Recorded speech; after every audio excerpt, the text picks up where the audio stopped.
तर प्रभाग क्रमांक 8 म्हणजे शिवाजी पेठमध्ये आपले रोहित मोरे उर्फ बॉबी आणि हे नाव कोल्हापूरमध्ये पेठेतने भरपूर भरपूर प्रसिद्ध आहे. तर प्रभाग क्रमांक 8 म्हणजे शिवाजी पेठ. तर रोहित मोरे म्हणजे बॉबी, तर खूप जण तुम्हाला म्हणजे शिवाजी पेठ असो कोल्हापूरमध्ये तुम्हाला भरपूर ओळखतात. तर साहेब तुम्ही फुटबॉल हे चिन्ह कशाबद्दल तुम्ही घेतलं असं फुटबॉल हे चिन्ह? नमस्कार. पहिल्यांदा मी माझं नाव सांगतो. मी रोहित शिवाजीराव मोरे, राहायला शिवाजी पेठमध्ये आहे. परंतु गेली कित्येक वर्ष मी प्रत्येक म्हणजे नेत्यांचं वगैरे काम करत आलो. परंतु या वेळेला माझी टर्म अशी होती की मला इलेक्शन लढवायचीच होती. कारण आज थांबलो तर परत 5 वर्ष मला वेटिंग करायला पाहिजे होतं. कारण 5 वर्षानं परत येणारा नवीन कार्यकर्ता कोणतरी असतोय किंवा आणखी कोणतरी नवीन उठून बसते. त्यामुळे मी एक निर्णय असा घेतला की मनाशी ठाम राहिलो आणि मला इलेक्शन ही लढवायचीच आहे. आणि आता तुम्ही बघताय सगळेजण इलेक्शन लढवायची म्हटल्यानंतर आता प्रभाग एकूण 4 आहेत. 4 ह्याचा एक प्रभाग झालेला आहे. 81 नगरसेवक आहेत. त्याच्यामध्ये मी निर्णय असा केला की आपण फॉर्म भरायचा आणि 100% इलेक्शन लढवायची. राहिला दुसरा प्रश्न, तुम्ही फुटबॉल हे चिन्ह घेतला विचारला. कारण मी राष्ट्रीय स्तरावर मी खेळलेला खेळाडू आहे. माझा त्यावेळेला पण 2001 साली ऍक्सिडेंट झाला. त्यावेळेला मी फुटबॉलला माझं आयुष्यात म्हणजे कोल्हापूरचा श्वास हे फुटबॉल आहे. ओके. आणि त्यावेळेला मी फुटबॉल सोडला म्हणजे कसं, माझ्याकडून तो एक इच्छा होती इंटरनॅशनल खेळायची मला त्यावेळेला. परंतु तो पण योग आला नाही माझ्या आयुष्यामध्ये. त्यामुळे मी ठरवलं, कारण मी गेले 38 वर्षे शाहू स्टेडियमवरची म्हणजे अशी कुठलीही मॅच आमच्या पेठेतले संघ असू देत किंवा इतर कोणाचे संघ, दुसऱ्या वॉर्डातले संघ असू देत, 100% मी हजेरी लावणार. ती फायनल मॅच असू दे, सेमी फायनल मॅच असू दे. आणि ती मला आवड एक डोक्यातच होती की पहिला श्वास माझा फुटबॉल, म्हणून मी ते फुटबॉल चिन्ह घेतलं. आता सर तुमचे वडील म्हणजे एक्सपायर होऊन एक 2च दिवस झालेले आहेत, बरोबर आहे का? बरोबर. तर तुम्ही वडील एक्सपायर झाल्यानंतर तुम्ही माघारी का घेतली नाही? कारण कसं, वडिलांची पण इच्छा होती माझ्या की वडील माझे ड्रायव्हिंग करायचे आणि ड्रायव्हिंग करत करत असताना प्रत्येक भागात जायचे, लोकांना विचारायचे, बाबा माझ्या मुलग्यानं फॉर्म भरलाय, त्यांचा प्रतिसाद कसा असेल किंवा काय आहे. वडिलांनी ठरवलं, निश्चय केला की बाबा तू फुटबॉल चिन्ह घेतलेस, तुला लहानपणापासून ती आवड होती आणि आता आपण थांबायचं नाही. म्हणून मी ठरवलं. आणि वडिलांनी पण आता सर्वे असा केला, वडिलांचं माझ्या वय होतं 74. आकस्मिक निधन झाल्यामुळे वडिलांची इच्छा होती काय पण होऊ दे, थांबायचं नाही आणि माघारी घ्यायची नाही. म्हणून मी तो निर्णय घेतला आणि करणारच ह्या उद्देशानेच मी परत पुन्हा सक्रिय होतोय आज. तर आता तुमच्या पेठेतलं मी बघितलंय, रस्ते असू दे किंवा तुमच्या लाईटी असू दे, डांबावरती लाईटी पण कधी खूप कमी आहेत. पेठेत नाव आपलं कोल्हापूरमध्ये जर कोल्हापूरचं नाव घ्यायला गेलं तर पहिले पेठेचं नाव येत आहे. तर ते रस्ते असू दे, तुमची इथली पाण्याची टाकी असू दे, त्याच्यासाठी तुम्ही नागरिकांसाठी काय काय करणार आहात? कसं आहे, त्याच्यासाठी विजन मी माझ्या ब्राउझरवर छापलेलंच आहे. लोकांच्या मूलभूत गरजा काय आहे, लोकांना सुबलक प्रमाणात चांगल्या पद्धतीचं पाणी मिळालं पाहिजे. दुसरी गोष्ट लाईट पाहिजे. गटरीतली सगळी घाण, या ज्या 3 गोष्टी आहेत, किंवा आणखी रस्ता हा खड्डेमय मुक्त रस्ता पाहिजे. कारण आता तुम्ही बघताय कोल्हापूरच्या रस्त्यांची पण चाळण झालेली आहे. 2 व्हीलर वरून कुठला नेता आता या इलेक्शन मर्यादित फक्त फिरताना तुम्हाला दिसणार आहेत सगळे नेते. ओके. परंतु इतर वेळी तुम्हाला 4 चाकातनं जाताना कोण आणि हात करून थांबणारा नेता दिसणार नाही. फक्त कसं झालंय, चेहरा बघ आणि तिकीट दे.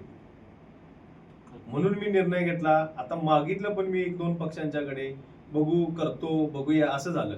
मला अधिकार नाही, त्यांचा जो निर्णय असेल तो काय मला हे नाही, त्याच्यामध्ये बोलायचं नाही. परंतु माझा एक निर्णय झालेलाच होता मनाशी ठाम, अपक्ष ही निवडणूक आपण ह्या वर्षी लढायचीच, मग ते काही असू दे. आता तुमच्या शिवाजी पेठेत की नाही, म्हणजे आपल्या कोल्हापूरमध्ये जे गोमाता म्हणजे आपण गाईला की नाही आपली म्हणजे देवी मानतो आपल्या मराठी लोकांमध्ये, बरोबर आहे का?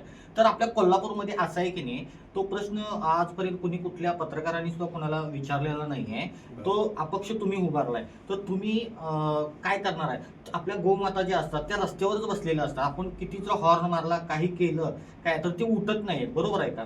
तर त्यांच्यासाठी खाद्य पाहिजे, ते खाद्यासाठी ते कोल्हापूरमध्ये सगळीकडे फिरत असतात आणि जिथं बसायला जागा चांगली मिळते तिथं ते बसतात. मग तुमचे राजारामपुरी असू दे, शाहूपुरी असू दे, शिवाजी पेठ असू दे, ह्या एरियामध्ये तुम्हाला बहुमत सगळीकडे दिसतं. ह्यासाठी तुम्ही समजा अपक्ष निवडून आल्यानंतर कुठल्या पक्षाचा जर बळ घेऊन तुम्ही त्याच्यासाठी काही करणार आहात? 100% नक्कीच करेन. कारण कसं होतंय, तसं जर का गोमाता वगैरे किंवा भटकी कुत्री असतील, त्याचा आता सध्याच्या घडीला जास्त प्रादुर्भाव वाढत आहे. त्यामुळं काय होतात, एकदम पुढच्याने जर का ब्रेक मारला तर मागचा येऊन मागं धडकतो. त्यामुळे ते भांडण तंटा वाढायला लागले. परंतु कुत्रं चावले तर रेबीज होतो. परंतु ह्या ज्या समस्या आहेत त्याच्यावरती तुम्ही विचारल्याप्रमाणे मी नक्कीच त्याच्यावर मी ठाम उपाययोजना करण्याचा प्रयत्न करेन. तर रोहित सर, तुमचा पुढचा विजन काय आहे? विजन साहेब म्हटला तर मी आता सध्याच्या घडीला 85% भाग मी घर टू घर फिरून झालेला आहे माझं. आणि मी आता परवा दत्त कॉलनीमध्ये गेलो, चंबुगडीच्या इकडे पण आपला भाग येतोय. तिथं मी ज्या वेळेला गेलो आणि लोकांच्या समस्या बघितल्या, मी काय करलं म्हणून एक नॉमिनल विचारायला गेलो, तर त्यांनी मला असं सांगितलं, आमच्या इकडचे नगरसेवक गेले 20 वर्ष इकडे फिरलेलेच नाही. आणि तिथे गेल्यानंतर ती लोक स्वतःच्या पैशाने ते गटरीचं काम करून घेत होते. त्यांना मी एकच ग्वाही दिली, फक्त एक चान्स तुम्ही द्यायचा, मला कान धरायचा अधिकार तुम्हाला आहे माझा. असा कुठल्याही वॉर्डातील नगरसेवकांना अशी ग्वाही दिली नसेल. ती मी ठामपणे सांगू शकतो की हे काम झालंच पाहिजे. कारण लोकांच्या या समस्या आहेत, वरून जे पाणी पावसाचं येतं ते लोकांच्या घरामध्ये जातं. त्यामुळं ही त्यांना मी अशी ग्वाही दिली की दादा, मला 1 वर्ष वहिनी काकी सगळ्या माता भगिनी होत्या तिथं. त्यामुळं त्यांनी सांगताना सांगितलं मला की दादा, हे आम्ही आमच्या स्वतःच्या स्वखर्चानं पैसे करतोय. कारण लोकांना कसं लागते, नगरसेवक ठाम सक्षम असणारा पाहिजे की तिथं सभागृहामध्ये आवाज उठवला पाहिजे, तिथं बोलणारा पाहिजे आणि निधी खिचून आणून लोकांची कामं करणारा पाहिजे. मी ज्या ज्या प्रभागामध्ये फिरलो त्या लोकांच्या मी अडचणी जाणून घेतल्यात. उदाहरणार्थ मी फेस टू फेस फिरल्यामुळे लोकांच्या मी मनात बसलो की बाबा, आमच्या इथं बाकीचे सगळेजण आलेत, ते ब्राउशर घेतलं, दरवाजाला अडकवलं आणि गेले. परंतु मी तसं न करता ज्या एरियामध्ये गेलो त्या एरियामध्ये भाड्याची पण काही लोक राहत होती, त्यांना पण सांगितलं, दादा म्हणले, तुम्ही राहायला इथं नसाल, परंतु तुमची समस्या काय आहे तुम्ही इतर लोकांना पण सांगा पटवून, आणि तुमचं काम झाल्याशी मतलब.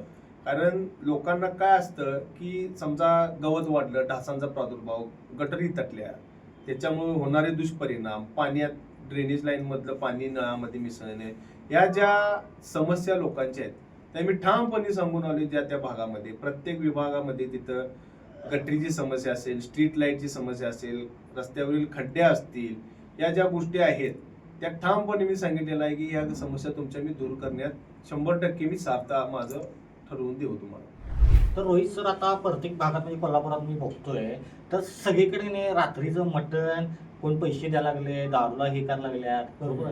तर तसं तुम्हाला काय बोल, त्याच्याबद्दल तुम्ही काय बोलणार? माझं मत एकच आहे जनतेबद्दल, जनता सुज्ञ आहे सध्याच्या घडीला. आपली आता सुधारलेली आहे आणि जनता ही जनताच असते. आणि आत्ताच्या घडीला लोकांनी काय केले, बिनविरोध निवडणूक करायची, पैसे वाटायचे, प्लस लोकांना पैसे द्यायचे आणि त्यांना खरेदी केल्यासारखं झाले लोकांसाठी. 5 वर्षी तुमच्याकडे तो नगरसेवक मग फिरकणार पण नाही. कारण त्यावेळेला त्यांचं बोलणं काय असणार आहे, मी पैसे दिल्यात, काम लगेच होणार नाही, हे असं होते. आणि ज्या वेळेला इलेक्शन लागतात त्याच्या आधी 6 महिने फक्त ही कामं केली जातात, रस्त्याची, गटरीची. तुम्ही कुठल्या पण वॉर्डात जावा, मी कोणावर आरोप करत नाहीये, फक्त हे जे दृष्टिकोन आहे जो मी बघत आलेलो आहे त्या पद्धतीने हे असं होत जाते. त्यामुळे माझी सर्व जनतेला मनापासून कळकळीची विनंती आहे, तुम्ही पैसे घेऊन मतदान करू नका, नाहीतर तुम्हाला 5 वर्षे ते असे झिलतील, मी तुमच्या घरात एवढे एवढे अमुक पैसे दिलेत. त्यामुळे लोकांनी सहानुभूतीपूर्वक चांगला स्वतःचा निश्चय करून, विचार करून तुम्ही सामाजिक कार्यकर्त्याच्या पाठीमागे उभे राहावा, ही माझी नम्र विनंती. ओके. तर म्हणजे तुमच्या शिवाजी पेठेसाठी आणि शिवाजी पेठेचा सगळा म्हणजे तुम्हाला साथ आहे आणि असाच साथ राहून दे रोहित सर. आमच्या TV नेक्स्ट मराठीकडून पण तुम्हाला पुढच्या वाटचालीसाठी हार्दिक शुभेच्छा. धन्यवाद.